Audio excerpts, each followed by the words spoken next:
इस एक्सरसाइज का पहला क्वेश्चन है, हम लोगों ने इसको देखा था, आज देख ले रहे हैं इसको क्या सीन है। देखो समझना, क्या रहा है कि ए बी पैरेलल है सी डी के, है ना, यानी ये ए बी जो है पैरेलल है किसके, हमारे सी डी के हैं।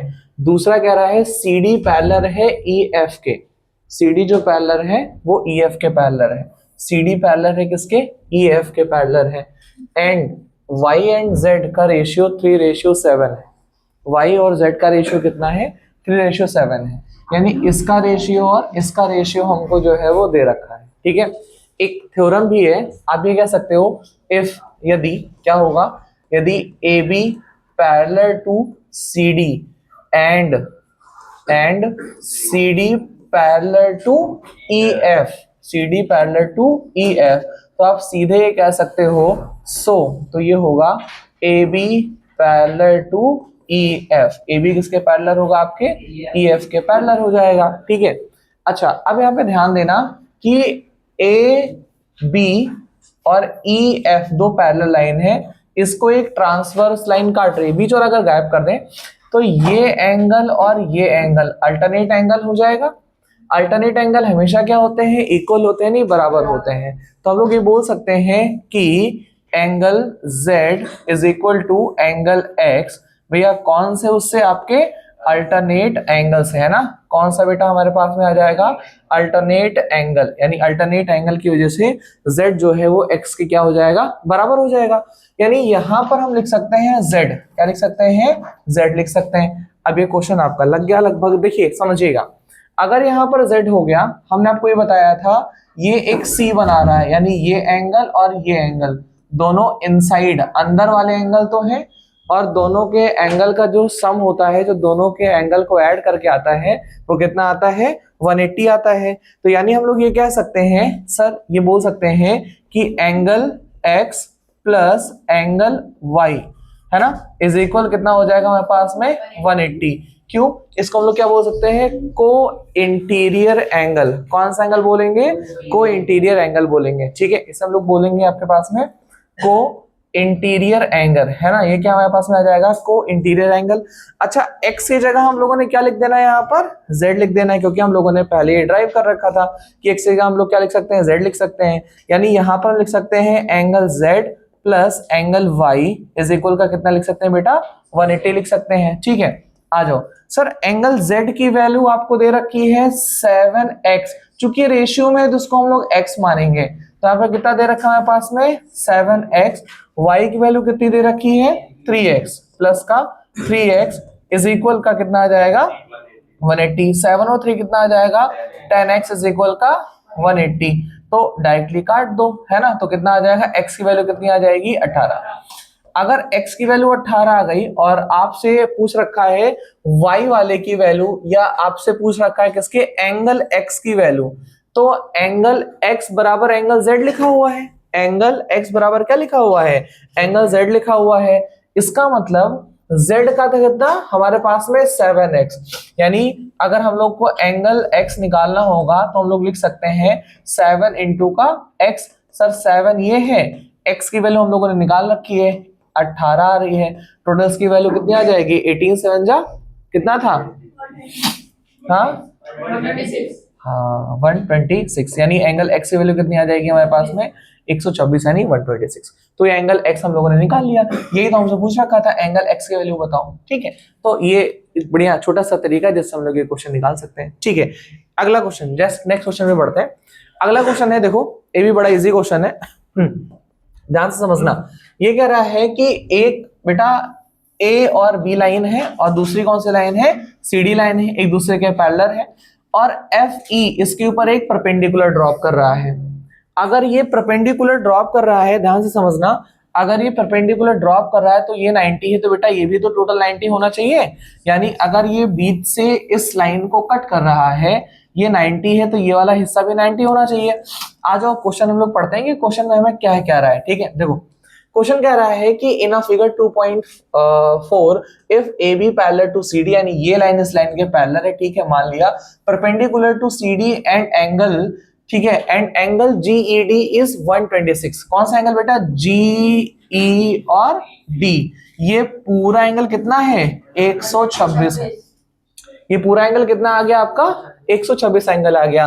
फाइंड द एंगल AGE, आपको क्या फाइंड करना है AG और E यानी ये वाला एंगल फाइंड करना है। ठीक है, आज जो क्वेश्चन पे आते हैं, देखो इसी क्वेश्चन ये भी आप ये कह सकते हो कि sir angle AGE is equal to angle, क्या एंगल GED के। क्यों हो जाएगा GE और D के, क्यों हो जाएगा बेटा? देखो मैंने बोला अगर दो पैरेलल लाइन है, अगर इनको कोई एक ट्रांसवर्स लाइन काट रही है तो ये एंगल इस वाले एंगल के क्या हो जाएंगे, बराबर हो जाएंगे। इसको बोलते हैं अल्टरनेट एंगल। कौन सा एंगल बोलते हैं? Alternate angle. तो इसको हम लोग बोल सकते हैं कि सर ये कौन सा है, अल्टरनेट एंगल की प्रॉपर्टी से है। कौन सा है? अल्टरनेट एंगल की प्रॉपर्टी से है। यानी आपका जो एंगल AGE हो जाएगा ये भी कितना हो जाएगा 126 डिग्री हो जाएगा। यानी AGE कितना हो गया आपके पास में, AGE कितना हो गया आपके पास में बेटा 126 डिग्री हो गया। ठीक है, अगला पूछा है एंगल GEF। कौन सा एंगल है अगर हमारा G, उसके बाद GE के बाद उसके बाद ये F, यानी हमें जो भी नेक्स्ट एंगल पूछ रखा है GE और F, ये वाला एंगल पूछ रखा है। ठीक है, अब देखो समझना, ये टोटल कितना था 126, ये टोटल था बेटा कितना 126। अगर 126 में से 90 माइनस कर दें तो हमें ये एंगल मिल जाएगा। यानी अगर इस पूरे में से ये आधा माइनस कर दें तो हमें ये वाला एंगल मिल जाएगा। ठीक है, तो आज इसी को लिखते हैं, समझिएगा। हमें जो भी एंगल चाहिए उस एंगल की माप हम लोग लिख सकते हैं। देखो ये लिख सकते हैं एंगल GED, एंगल GED ऐसे लिखेंगे sir, angle GED is equal, भाई GED एंगल कैसे बना होगा, DEF और GEF ये दोनों एंगल मिलाकर के बना होगा। ठीक है, तो क्या हो जाएगा एंगल DEF प्लस का एंगल GEF, यानी GEF ये एंगल और ये एंगल मिला लिया होगा तब जाकर के हमको टोटल मिला होगा। सर हमें GED पता है, हमें क्वेश्चन में दे रखा था, क्या दे रखा था GE और D कितना दे रखा था बेटा 126, यानी यहाँ पे लिखना था हमें 126 इज इक्वल एंगल DEF, ये हमें फाइंड करना है ना। नहीं DEF पता है, देखो DEF पता है, ये कितना है बेटा हमारे पास में 90 डिग्री है, तो उसको हम लोग लिख सकते हैं यहाँ पर ये कितना है 90 डिग्री है। ठीक है, अगला एंगल हमको फाइंड करना है GE और F हमें फाइंड करना है। उठा के धर लिया जाओ तो 126 में से 90 माइनस कर लो, एंगल कितना आ जाएगा GEF आ जाएगा। सर इसमें से जब 90 माइनस हो जाएगा तो कितना आना चाहिए 36 डिग्री आना चाहिए एंगल GEF। तो एंगल GEF की वैल्यू कितनी आ जाएगी 36 आ जाएगी। ठीक है, अब अगला एंगल जो हमें फाइंड करना है, देखो फाइंड कर रहा है FGE, यानी अगला जो हमें फाइंड करना है बेटा FE और G है ना, FGE फाइंड करना, माफ करना FG और E ये वाला एंगल फाइंड करना है। तो देखो टोटल एंगल हमें निकाल लेना है। ये एंगल तो हमें पता था ना, ये वाला एंगल 126 था, अभी थोड़ी देर पहले निकाला था कि सर यहां तक आपने ये एंगल निकाल लिया था, कितना था ये हमारे पास में 126, क्योंकि ये हमारे पास में कितना था 126। तो अगर हम टोटल में से ये एंगल माइनस कर दे तो हमारा ये वाला एंगल अंदर वाला एंगल निकल आएगा। तो हमें ये करना है, हमें टोटल पता है 180 होता है। हाँ कैसे पता है कौन सा एंगल है ये, लीनियर पेयर एंगल कह सकते हो या इसको स्ट्रेट एंगल भी बोल सकते हो। ठीक है, लीनियर पेयर स्ट्रेट एंगल। तो हम लोग ऐसे कह सकते हैं सर एंगल हमारे पास में जो AG और F है, एंगल AGF बराबर एंगल AGF बराबर एंगल AGE, एंगल AG और E प्लस का एंगल FG और E, प्लस का एंगल FG और उसके बाद E है ना।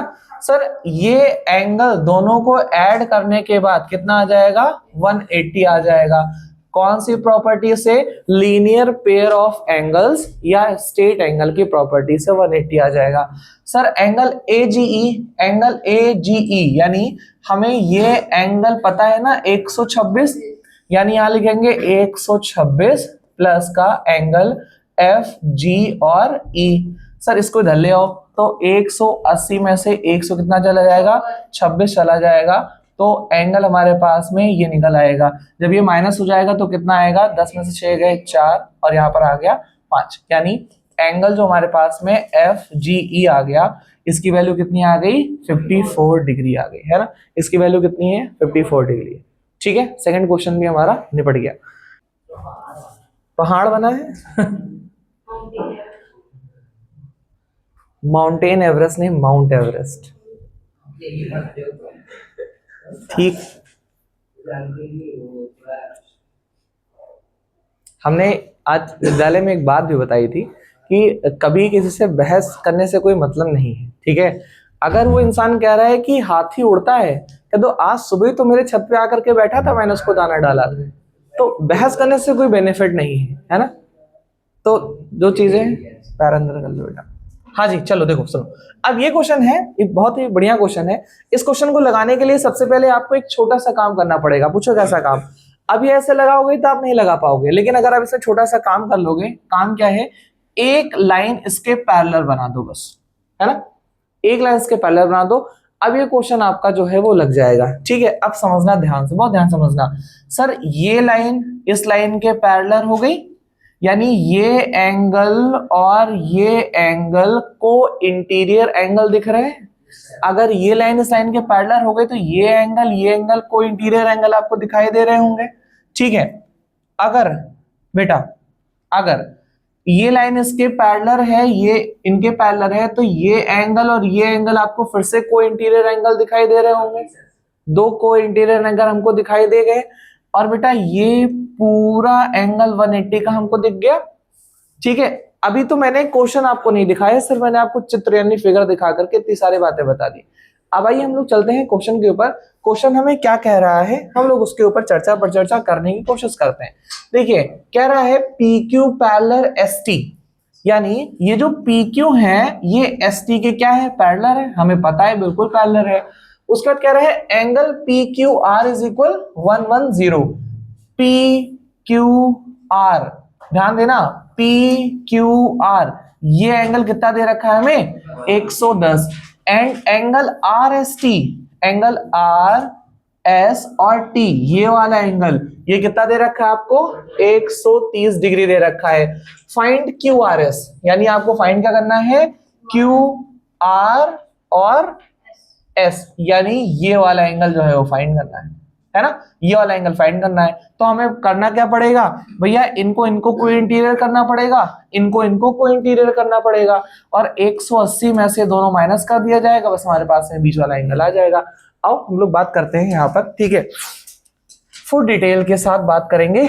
देखो समझना, ऐसा समझेंगे, चूंकि क्या समझेंगे, PQ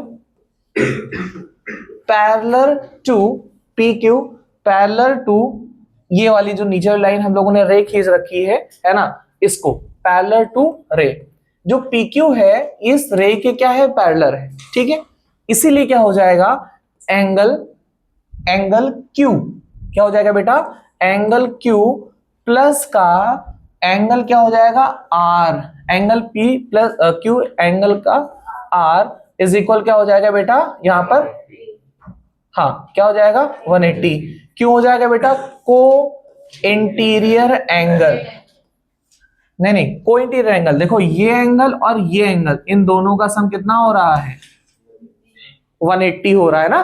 क्यों, अरे C वाला बताया था ना, याद भूल गए क्या भैया, ऐसे बताया था ना, अगर कहीं C बना ले तो इन दोनों का सम कितना हो जाएगा, 180 हो जाएगा। ठीक है, थोड़ा सा बुद्धि लगा करके चलो बेटा, है ना, यानी ये एंगल और तुम्हारे पास में ये एंगल, इन दोनों का सम कितना होना चाहिए, 180। इसको हम लोग क्या बोल सकते हैं, को इंटीरियर एंगल बोल सकते हैं। सर एंगल Q हमको पता है, एंगल Q हमको जो है पता है, कितना एंगल Q हमको दे रखा है, 110 प्लस का एंगल R हमको नहीं पता है, इज इक्वल का 180 है। तो एंगल R इज इक्वल कितना लिखेंगे सर, 180 माइनस 110, टोटल कितना आ जाएगा बेटा, 70 डिग्री। यानी एंगल R जो हमारे पास में निकल करके आ गया है वो कितना आ गया है, 70 डिग्री आ गया है। यानी अगर हमें एंगल आर यहाँ पे लिखना है तो हम लोग क्या लिख सकते हैं, ये 110 है तो कितना हो जाएगा हमारे पास में 70 डिग्री हो जाएगा। ठीक है, अब इस एंगल को और इस एंगल को हमें को इंटीरियर करना है। ठीक है, दो एंगल को और हमें क्या करना है, को इंटीरियर करना है। ठीक है, तो आ जाओ आगे चलते हैं, है ना। ध्यान देना, कह सकते हैं हम लोग बेटा कि एंगल, कौन सा एंगल बेटा, एस, और एंगल क्या हो जाएगा वापस से आर, लेकिन इस फेज वाला angle S plus angle R is equal कितना लिख सकते हैं हम लोग 180। बेटा कौन सी प्रॉपर्टी है, को इंटीरियर, सी बना रहा है इसका मतलब को इंटीरियर है, तो क्या हो जाएगा हमारे पास में को इंटीरियर एंगल्स, इसकी प्रॉपर्टी है। सर एंगल एस के बारे में हमको पता है, कितना दे रखा है हमें 130 प्लस का एंगल आर हमें फाइंड करना है इज इक्वल का कितना है 180। तो एंगल आर की वैल्यू इधर से बेटा कितनी आ जाएगी 180 माइनस 130 कितना आ गया बेटा 50। एंगल आर बराबर कितना आ गया 50। ठीक, यानी एंगल आर हमारे पास में जो भी आया हुआ है ये एंगल आर कितना आ गया है 50 आ गया है। ठीक है, यानी ध्यान से समझना, ये हमने लाइन बनाई थी, ये आ गया है 70, ये आ गया है कितना 50। अब हमें एक चीज पता है, क्या पता है सर, ये पूरा कितना होता है 180, तो अगर 180 में से 50 और 70 हम माइनस कर ले तो हमें ये एंगल पता चल जाएगा, नहीं पता चल जाएगा, हमें ये एंगल पता करना था। ठीक है, तो समझ गए मेरी इतनी बात को। ठीक है, देखिएगा, ठीक है, तो अब हमें करना क्या है, अब हमें ये वाले दोनों एंगल्स को ऐड करना है। मैं थोड़ा सा इधर रफ करके यही ऐड कर दे रहा हूं। ठीक है, हाँ देखो हम लोग बेटा ये बोल सकते हैं कि जो हमारे पास में एंगल ये है, अब इसका कोई चाहो तो नाम दे लो, जैसे मान लो इसको एंगल हम लोग अगर ए बोल दें, है ना, और इसको आप क्या बोल दो एंगल बी बोल दो, है ना, और ये वाला एंगल आप क्या बोल दो सी बोल दो, तो angle A plus B plus C बराबर कितना हो जाएगा 180 डिग्री हो जाएगा। यानी आप ये बोल सकते हो सर, क्या बोल सकते हो कि सर एंगल ए प्लस का एंगल बी और स्मॉल कर लो एंगल बी प्लस का एंगल सी इज इक्वल का 180। ये बेटा कौन से रूल से है, इसमें हम लोग बोल सकते हैं स्ट्रेट एंगल या लीनियर पेयर ऑफ एंगल। चूंकि दो से ज्यादा है तो कभी लोग पेयर लगाने में कतराते हैं, इसलिए इसको हम लोग स्ट्रेट एंगल की प्रॉपर्टी बोल सकते हैं। कि क्या है स्ट्रेट एंगल की प्रॉपर्टी, ये 180 हो गया। सर हमें एंगल ए यानी ये वाला पोर्शन पता है ना, ये वाला पोर्शन पता है, हमें ये वाला भी पोर्शन पता है, कितना है एंगल ए है वो आपके पास में 70 डिग्री है, प्लस एंगल बी है हमारे पास में कितना है 50 डिग्री है। सर एंगल सी हमें नहीं पता, भगवान जाने क्या है। आप जब दोनों को ऐड करेंगे तो कितना आ जाएगा बताओ, अगर इन दोनों को ऐड करेंगे तो 130 या 120, 120 प्लस का एंगल सी इज इक्वल का 180, इसको उठा के उधर लेके चले जाएंगे, एंगल सी इज इक्वल कितना आ जाएगा 180 माइनस 120, यानी जब माइनस करेंगे तो कितना आना चाहिए 60, तो एंगल सी की वैल्यू कितनी आ जाएगी बेटा 60। यानी ये हमारे पास में 50 है ना, ये हमारे पास में क्या था, ये वाला एंगल 50 था, ये वाला एंगल कितना हो गया 60 और ये वाला कितना था 70, है ना, कॉन्जिक्यूटिव एंगल्स हो गए हैं। ठीक है, डन। नेक्स्ट चलते हैं, अगला क्वेश्चन है, नेक्स्ट क्वेश्चन है। अब देखो ये भी बढ़िया क्वेश्चन है, फिगर आप देख के करोगे तो बढ़िया से आपका ये आंसर आ जाएगा। देखो कह रहा है कि A B parallel C D, सीधी सी बात है, यहाँ पर क्या है बेटा, ये जो आपके पास में ए बी है ये पैरेलल किसके हैं सी डी के, A B parallel to C D, A B किसके पैरेलल है सी डी के है, and A P Q, A P और क्यू ये वाला एंगल आपको दे रखा है, कितना दे रखा है बेटा 50 डिग्री दे रखा है, and angle P R D 127, angle P R D कितना दे रखा है आपको 127। ठीक है, अब मेरी एक बात जरा गौर से समझना और मुझे एक बार बताने की कोशिश करना सभी लोग मिलकर के। बेटा अगर कोई दो लाइन पैरेलल होती है ना, जैसे मैंने ये बोला कि अगर एक लाइन ये दोनों लाइन पैरेलल है और इसको एक ट्रांसवर्स लाइन काट रही है, तो क्या ये एंगल इस एंगल के बराबर होता है, इसको क्या बोलते हैं अल्टरनेट एंगल, है ना, अल्टरनेट इंटीरियर एंगल या अल्टरनेट एंगल बोल सकते हैं। ठीक है, अब अगर बेटा ये लाइन और ये लाइन दोनों पैरेलल है और ये एक उसको लाइन को काट रही है, तो क्या ये एंगल इस एंगल के बराबर होना चाहिए बिल्कुल, इसको क्या बोल सकते हैं, अल्टरनेट इंटीरियर एंगल। यानी अगर ये 127 है तो ये पूरा एंगल कितना होना चाहिए, 127 होना चाहिए। 127 में से 50 तो ये है ही है, इसका मतलब अगर 127 में से 50 माइनस कर लें तो हमको ये वाला एंगल, वाई एंगल हमें मिल जाएगा, नहीं मिलेगा, है ना। समझ गए, बिल्कुल भाई साहब समझना, फिर से एक बार समझ लेना। ये है क्या सर, एक लाइन, दो लाइन एक दूसरे के पैरेलल है, इसको एक ट्रांसवर्स लाइन ने काट रखा है, तो ये एंगल इस एंगल के क्या हो जाएंगे, इक्वल हो जाएंगे। इसको हम लोग बोल सकते हैं अल्टरनेट इंटीरियर एंगल। कौन सी प्रॉपर्टी बेटा, अल्टरनेट इंटीरियर एंगल की प्रॉपर्टी है ना। अब आइए इसको लगाने का तरीका देखते हैं कि कैसे इस क्वेश्चन को हम लोग लगाते हैं। ठीक है, हमें बोलेंगे कि एंगल ए, ये वाला एंगल ए पी और D, sorry A P R, ये आर है, angle A P R is equal to angle, कौन से एंगल के बराबर होगा बेटा, एंगल डी आर और P, angle D R P के। क्यों बेटा, alternate interior angle, alternate interior angles की प्रॉपर्टी से ये दोनों बराबर होंगे। ठीक है, यानी अगर ये 127 है, कितना है 127 है, तो ये वाला भी कितना होना चाहिए, 127 होना चाहिए। ठीक है, डन, हमें इतना इसमें समझना था, जो कि हमने समझ लिया। अब दूसरी चीज हमें समझना क्या है, हमें एंगल क्या निकालना है सर, हमको एंगल फाइंड करना है एक्स एंड वाई, यानी हमें ये एंगल फाइंड करना है और ये एंगल फाइंड करना है। दो एंगल हमको फाइंड करना है, एक ये एंगल फाइंड करना है और ये वाला एंगल फाइंड करना है। ठीक है, चलो फाइंड करके देखते हैं दोनों एंगल हम लोग कैसे फाइंड कर सकते हैं। देखो समझना, एक एंगल तो आप एक्स वाला तो तुरंत फाइंड कर सकते हो, कैसे फाइंड कर सकते हो देखना, और सभी लोग बताना। क्या हम लोग ऐसे लिख सकते हैं बेटा कि एंगल ए पी आर, जो एंगल हमारे पास में ए पी आर है, ये दो एंगल से मिलकर के बना है, एक आर पी क्यू से और दूसरा ए पी क्यू से, दो एंगल से मिलकर के बना है। फिर से समझना, ठीक है, एक बार ध्यान से समझना तो ज्यादा समझ में आ जाएगा। ठीक है, जैसे हमने बोला कि एंगल ए पी आर है, यानी एंगल ए पी और आर, ये जो एंगल है ये आपको दो एंगल से मिलकर बना हुआ दिख रहा होगा। एक दिख रहा होगा sir angle A P Q और दूसरा क्या दिख रहा होगा, ए पी और ये क्यू, ये आर पी क्यू है और ये क्या है, ए पी क्यू है। तो हमें दो एंगल को सम करके जो है ए पी आर निकल आएगा। हम यही चीज यहाँ पे लिख देनी है। ठीक है, क्या लिखेंगे, angle A P R is equal angle A P Q, angle A P Q plus का एंगल कौन सा हो जाएगा, R P Q, angle R P Q, ये एंगल हो जाएगा बेटा। सर हमें ये एंगल पता है कितना है, 127 था ना, 127, तो ये भी एंगल, ये पूरा एंगल हम देख रहे हैं, ये पूरा एंगल कितना है, 127 है।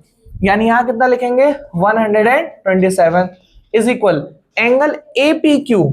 समझना, एंगल ए पी क्यू, देखो एंगल ए पी क्यू ये दे रखा है हमें ना, कितना दे रखा है 50, तो यहाँ पे कितना लिखेंगे हम लोग यहाँ पे बेटा 50 प्लस का आर पी क्यू, यानी आर पी क्यू, इसको हम लोगों ने वाई बोल रखा है, तो उसकी जगह पे हम लोग क्या लिख देंगे, सिंपल वाई लिख देंगे। इसको इधर ले आओ, 127 माइनस 50 इज इक्वल का वाई, 7 में से 0 गए 7 बचे, है ना, और उसके बाद 12 में से 5 गए तो 7, है ना, 7 5 12, यानी y वाले की वैल्यू कितनी आ गई हमारे पास में, 77। तो y वाले की वैल्यू अगर हमारे पास में 77 आ गई है तो बाकी तो हम आराम से निकाल सकते हैं। बोलो समझ में आई बात, यानी y की वैल्यू कितनी हमारे पास में 77, निकालो, इतना लिखो फिर आगे निकलवाते हैं। और ये तो अल्टरनेट वाला एंगल है यार, ये देखो ये ऐसे z बन रहा है, ये तो ये वाला एंगल इस एंगल के बराबर हो जाएगा, ये 50 से भी 50। देखो बेटा अब ये समझना, हमारे पास में एक डाटा और है यहाँ पर, हमें फाइंड करना है x, क्या फाइंड करना है x। ठीक है, अच्छा फिर से वही बात हम आपसे पूछना चाहेंगे, सर एक लाइन ये है एक लाइन ये, दोनों पैरेलल है, और अगर इसको एक लाइन काट रही है, ट्रांसवर्स लाइन काट रही है, तो क्या ये एंगल इस एंगल के बराबर हो सकता है? इसको हम लोग क्या बोल सकते हैं? अल्टरनेट इंटीरियर एंगल, या इसको हम लोग जेड वाला एंगल भी बोल सकते हैं, है ना। कौन सा एंगल बोल सकते हैं? जेड। ये देखो जेड बना रहा है, तो ये एंगल इस एंगल का क्या हो जाएगा? बराबर हो जाएगा, ठीक है। यानी आप ये समझ सकते हो सर कि एंगल अगर ये ऐसा जेड बना रहा है तो ये एक्स वाला इस वाले के जो है वो बराबर हो जाएगा। यानी अगर ये 50 है तो ये भी कितना हो जाएगा? 50 हो जाएगा। आइए इसको कोटेशन में लिख करके सीखते हैं कि कैसे दोनों 50-50 हुआ है, ठीक है। हम लोग ये बोल सकते हैं कि sir angle P is equal to angle Q, is equal to angle Q।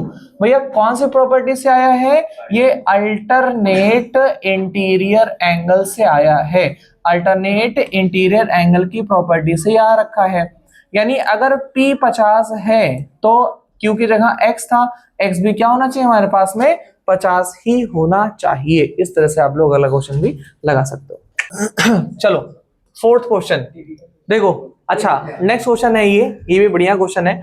ये कह रहा है, फिफ्थ क्वेश्चन है, ये बोल रहा है इन अ फिगर 6.27 एक फिगर में PQ and RS are two mirrors. ये देखो दो मिरर है, शेडिंग लगी हुई, इसका मतलब ये मिरर है बेटा। अगर मिरर है तो इसमें लॉ ऑफ रिफ्लेक्शन काम करेगा, और लॉ ऑफ रिफ्लेक्शन क्या कहता है कि मान लो बेटा अगर ये मिरर है, इस पर कोई एक रे इंसिडेंट हो रही है और ये रिफ्लेक्ट हो रही है, तो एक चीज ध्यान रखना है कि ये एंगल, इसको हम लोग बोलते हैं साइन आई, ये एंगल हम लोग बोलते हैं साइन आई, और इसको बोलते हैं साइन आर। तो आई एंगल आर एंगल के क्या होगा? बराबर होगा। This is law of reflection, इसे हम लोग क्या बोलते हैं? लॉ ऑफ रिफ्लेक्शन बोलते हैं, ठीक है। तो ये कह रहा है कि भैया मिरर के बीच में जो है वो एक लाइन जो है वो जा रखी हुई है each other, an incident ray AB strikes, an incident ray AB strike, एक इंसिडेंट रे AB जो है वो स्ट्राइक कर रही है। बीच में बेटा हमने एक लाइन खींच दी, इसको हम लोगों ने बोल दिया नॉर्मल, इस लाइन को हम लोगों ने क्या बोल दिया है? एक तरह से नॉर्मल बोल दिया है। यानी ये एंगल इस एंगल के क्या हो जाएगा? बराबर। ये एंगल A मान लो, ये एंगल B मान लो, एंगल A एंगल B के क्या हो जाएगा? बराबर हो जाएगा। मिरर PQ पर AB जो है वो स्ट्राइक कर रही है, देखो स्ट्राइक कर रही है ना। फिर कह रहा है कि और रिफ्लेक्ट होकर जो है वो आगे मूव कर रही है BC के रूप में, यानी आगे मूव कर गई है ये BC के रूप में, फिर रिफ्लेक्ट हो जाएगी। तो बेटा एक लाइन हम लोग यहां से और ऐसे खींच सकते हैं, ये AB था, इसको हम लोग C और इसको हम लोग क्या मान सकते हैं बेटा? D मान सकते हैं। ABCD हमारे पास में 4 एंगल हो गए। फिर ये कह रहा है the mirror RS at C and again reflected the back to CD, निकल गई है। फिर कह रहा है prove that AB parallel to CD, यानी आपको ये प्रूव करना है कि जो हमारी AB लाइन है ना, ये AB लाइन ये हो सॉरी ये AB लाइन जो है ये वाली, ये CD के क्या है? पैरेलल। तो दो लाइन पैरेलल हम लोग कब प्रूफ कर सकते हैं? जब हम ये प्रूफ कर ले जाएं कि अल्टरनेट इंटीरियर एंगल। देखो अगर हम ये बोल दें कि दोनों लाइन पैरेलल है, पूछोगे सर कैसे पैरेलल है? मैं बोला इनको एक ट्रांसवर्स लाइन काट रही है, अगर ये एंगल इस एंगल के क्या है? बराबर है, या ये एंगल इस एंगल के बराबर है, तो हम बोल सकते हैं कि ये लाइन इस लाइन के क्या है? पैरेलल है। यानी अगर अल्टरनेट इंटीरियर एंगल अगर इक्वल हो जा रहे हैं तो हम ये मान सकते हैं कि ये लाइन इस लाइन के क्या हो जाएगी? पैरेलल हो जाएगी, ठीक है। तो अच्छा ध्यान से समझना, यहां तक मेरी बात आई समझ में? कोई दिक्कत तो नहीं है? पक्की वाली बात, ठीक है। तो यहां पे लिखेंगे from the law of reflection, है ना, from the law of reflection, from the law of reflection, reflection के नियम से हम ये बोल सकते हैं angle A is equal to angle B। Angle A किसके पैरेलल हो जाएगा? बराबर हो जाएगा एंगल B के। अच्छा बेटा अगर एंगल A बराबर होगा एंगल B के, तो एंगल C भी बराबर होगा एंगल D के ना, यानी angle C is equal to angle D। भैया कौन से लॉ से? फ्रॉम लॉ ऑफ रिफ्लेक्शन, यानी जो लॉ ऑफ रिफ्लेक्शन है इस नियम से आप ये कह सकते हो कि दोनों एक दूसरे के क्या हो जाएगा? पैरेलल हो जाएगा, यानी बराबर हो जाएगा, ठीक है। आ रही बात समझ में? ओके ठीक है, अब एक चीज हम ये देख सकते हैं बेटा, क्या देख सकते हैं, बहुत ध्यान से समझना। देखो बेटा, ये एक आपके पास में z बनता हुआ आपको दिख रहा होगा, ये देखो आपको वापस एक z बनता हुआ दिख रहा होगा, दिख रहा है ना, यानी ये आपको z बनता दिख रहा है, यानी ये एंगल इस एंगल के क्या होना चाहिए, बराबर होना चाहिए, बराबर होना चाहिए। अगर ये दोनों एंगल एक दूसरे के बराबर हो गए तो ये प्रूफ हो जाएगा कि सर ये वाली लाइन इस वाली लाइन के क्या है, पैरेलल है।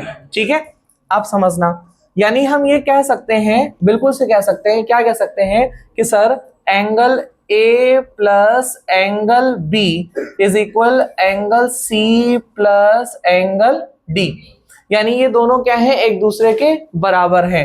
क्यों बराबर है, ये है अल्टरनेट, क्या है, अल्टरनेट इंटीरियर एंगल्स है, अल्टरनेट इंटीरियर एंगल की प्रॉपर्टी से दोनों क्या है, आपस में बराबर है। इसका मतलब इससे बना हुआ ट्रायंगल और इससे एंगल, इससे बना हुआ एंगल, दोनों एंगल क्या होंगे, आपस में आपके बराबर होंगे। यानी एंगल ए बी सी बराबर किसके होगा, बी सी डी के, यानी आप ऐसे कह सकते हो एंगल ए बी सी बराबर होगा एंगल बी सी और डी के।